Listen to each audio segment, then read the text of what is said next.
Right, one of the teams I thought we could start with is because this split, what I've been trying to do a bit differently is instead of doing it where every episode is like, here's our thoughts on all 10 teams, and then you pick some to go through more, and then some you don't do as much, I've sort of instead been doing it where I just pick the teams I think it's interesting to talk about each week, and then, within another week, I'll talk more with it about another team, depending on whether they're relevant. So, for example, I have talked actually quite a lot on other episodes about, for example, Vitality, who's obviously just blown the split and ended up failing. So, we won't do that. What I thought we could do actually is the team I didn't talk about for a few weeks very much is Heretics.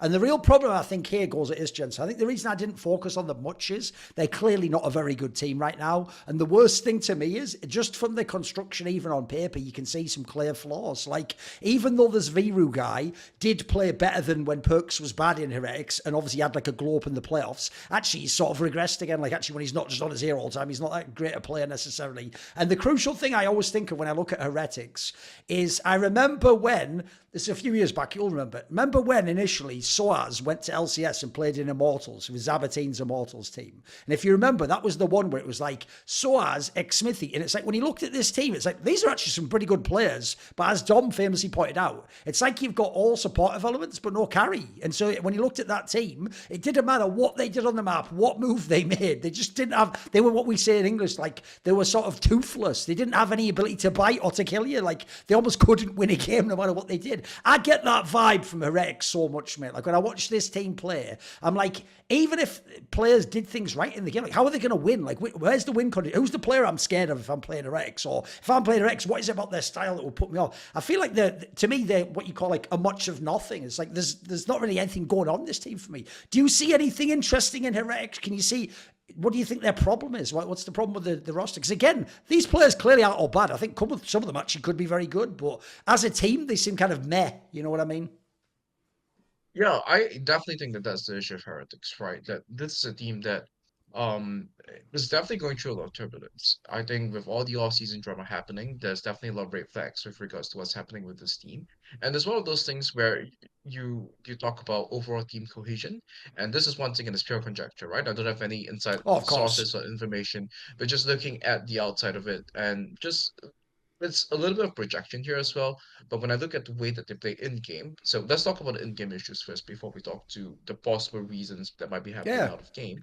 Is that this team is not on the same page, right? You see them just starting up things as three-man squads, and it's not even consistently the same three people, right? Is this Jankos calling for this? Is this his ideas as to what his approach towards the game is?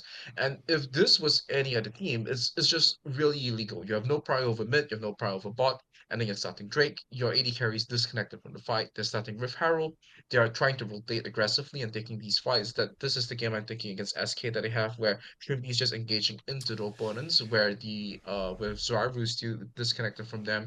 There's a lot of these ideas that are happening, and it feels that this team never really came together. Right.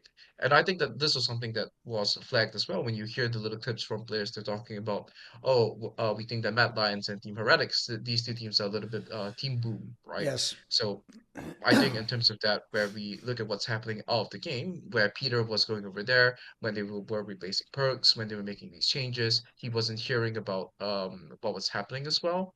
Uh, was it some 200 IQ things just going on behind the scene? It's impossible to It's tell, right? basically But it's implied, as far as I know, Jensen. I have a little bit of behind the scenes. Again, I'll mhm. speculate. It's basically implied that, yeah, everything's gone boom. And that's why even Peter's potentially stepping back. And now in the split summer, is he really the head coach? And obviously, Perks has gone, yeah, it clearly isn't just one thing or one loss. Like, it seems like they've just gradually broken apart, right? Yeah, and it's something that I think it's not just on the player level, right? At the management level, definitely something is Yes. happening as well. You do like this big show of having like a massive, very widely publicized search for a coach, and then you let him Yep. go after two splits. So that's Curie in this case, and then bring in two Spanish coaches as well. I'm not too sure what's exactly happening over there, but this is definitely one of those things where it's red flags all over the place, where as to what might be happening outside of the game. They might have put things together, made it into the playoffs itself, and then there might be like a let's try to pull things together as much as we can. And this team, they still definitely have the pieces to do that, right? But then it goes back to what you mentioned, where there's no one clear focal point. And as a coach, when you look at this, it's not about you don't necessarily look at star players, but who is going to demand the resources of the Yeah. team. And some teams achieve that by actually bringing in players who can do less, because nobody wants to be the guy, especially in a team that's not doing well, to say that I'm going to be the limiting factor in the team. But it's a very counterintuitive thing where, in fact, sometimes doing that actually makes things simpler for your Oh, teammates, sure. right? Because it Streamline it. Yeah. narrows things down, it Yes. streamlines things, and then Yes. you don't have this plethora of options, and it becomes a lot simpler to say that, okay, this is going to be a one Exodia comp, this is going to be a plan B, we're just going to play two comps for the rest of the split, and I'm only going to play these one, two, three champions, and Yeah. that's it, right? Yeah. No, I'd even say, by the way, I actually think that's even be the funny thing about that is when you ever mention that concept, I don't know if it's like ego, like fans want to believe players can do everything. But like the best example to me is, I mean, we talked about this on many times with Monty on Something Insight. I think T1 has done this at many times in history, Jensen, where they've just said basically to Faker, mate, you're playing 2 or 3 champions and we're just going to make every draft around these 3 champions if we can. And then, as you say, it just sets everyone in their place, right? Now Gumayushi knows what he's probably going to play with the Azir or the Orianna or whatever. Now Azir knows, will he get a carry this game? Will he get a tank? Like, actually, I agree with you. Like, it's the problem is when you use that term band-aiding, it sounds too much like you're just doing it because the guy's shit or one thing. But I agree, as a way to like set a way to play, because the obvious mistake teams make is everyone can't just go into practice and go, what is the optimal way League of Legends could be played, and then practice and do that. In fact, I'd even say, this is why I give this example for Heretics. I even think that's another thing I don't like about Heretics. I almost feel like, this is why I wonder if you're right, and maybe they're just already boomed and they just put in, going through the motions of collecting the salary. Because it almost looks like they don't do what we're talking about and cynically like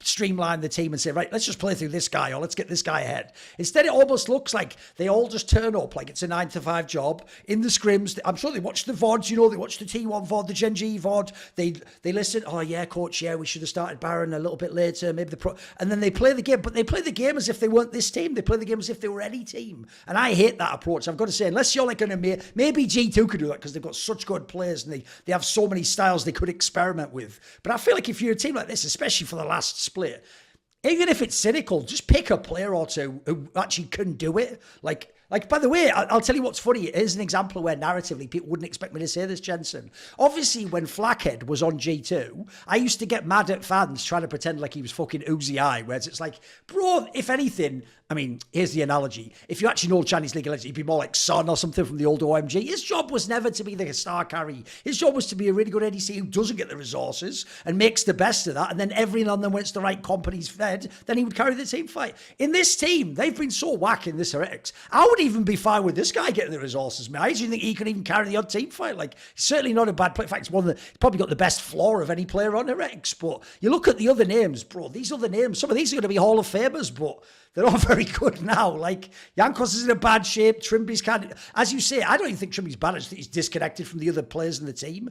Wonder is just kind of whatever at this point in time. I think most people know year on year it's just gotten a bit worse with him. He just clearly, I don't even think he wants to be the carry threat. That's the worst thing there, It doesn't even feel like he's saying, give me whatever, Renekton or something. It feels like he's just playing whatever they ask him to. So this is one of those teams that does just feel a bit meh, like I say. I don't know, I don't even hate on them. They're just whatever. Yeah, I think it's one of those things where they need to be a little bit more cynical or conduct some triage and really figure out where Yeah. they have to go. But even watching What through would some you of the do? I games mean, in this I just season, gave a pure speculation. What type of, if you had these pieces from what you've seen, what would like be it might have to be a drastic one. What would be a drastic change you'd make? How would you try and reformulate this 5-player lineup to be good? What would you do? Just as a theory craft. I'm definitely just gonna Um, it's definitely going to be building around Drake stacking, and it's going to be putting Trimby back on the Chandler Right. supports. I know that everybody right now is playing melee engage Sure. supports, right? But this is one of the things where I think bring Jankos onto something that's a little bit more high activity. I know it's not the Okay. meta, but it's one of the cards are saying, right? When you play well, you become the meta. At this point, the way that they're playing is putting the resources on Zwyroo and Flacken. Yes. And as much as putting resources into Flacken to be the central carry is possible route. Some of the things that I'm seeing on stage where the mistimed flashes against the Azir ults and stuff like that, Sure. this is not something that inspires Yes. confidence, right? So let support and jungle do the work. Trimby has always in the past been very dominant when he's been put Yeah. into the range support meta.